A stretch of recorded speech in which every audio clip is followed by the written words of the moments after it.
yang dihormati, barisan hakim serta semua yang hadir.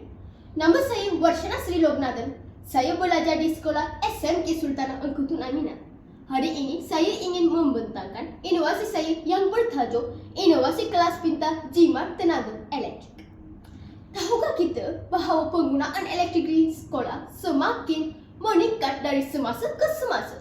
Lampu dan kipas merupakan antara peralatan yang menggunakan tenaga dan elektrik setiap hari.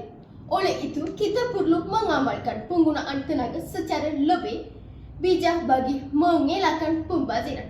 Berdasarkan isu tersebut, saya telah menghasilkan inovasi kelas pintar jimat tenaga, iaitu sebuah modul pembelajaran interaktif yang menunjukkan cara penggunaan elektrik secara lebih terkawal dan berhemah.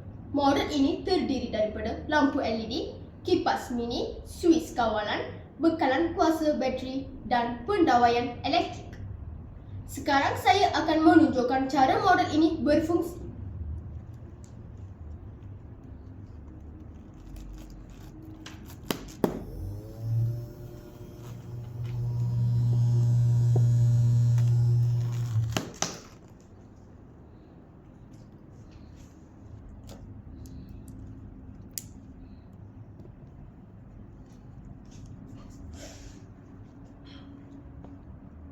Lampu ditekan, lampu LED akan menyala. Lampu hanya digunakan apabila diperlukan. Setelah selesai digunakan, lampu perlu dimatikan bagi mengelakkan pembaziran tenaga elektrik.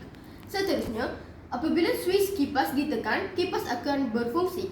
Mungkin ada yang bertanya, bukankah kita memang membuka dan menutup suis setiap hari? Ya, memang betul. Namun realitinya, masih ramai yang terlupa mematikan lampu dan kipas selepas meninggalkan kelas. Akibatnya, tenaga elektrik terus digunakan tanpa keperluan. Oleh itu, inovasi saya bukan sekadar sebuah model kelas. Inovasi ini merupakan satu alat pendidikan yang memberi kesedaran kepada pelajar tentang kepentingan menggunakan elektrik secara bijak. Jika budaya ini dipupuk secara di bangku sekolah, saya percaya ia akan menjadi amalan sepanjang hayat. Apabila lebih ramai rakyat Malaysia menggunakan elektrik secara berhemah, pembaziran tenaga dapat dikurangkan, kos elektrik dapat dijimatkan. Saya percaya perubahan besar bermula dengan tindakan kecil. Menutup suis apabila tidak diperlukan ialah satu langkah mudah, tetapi impaknya sangat besar kepada sekolah, masyarakat dan negara. Sekian, terima kasih.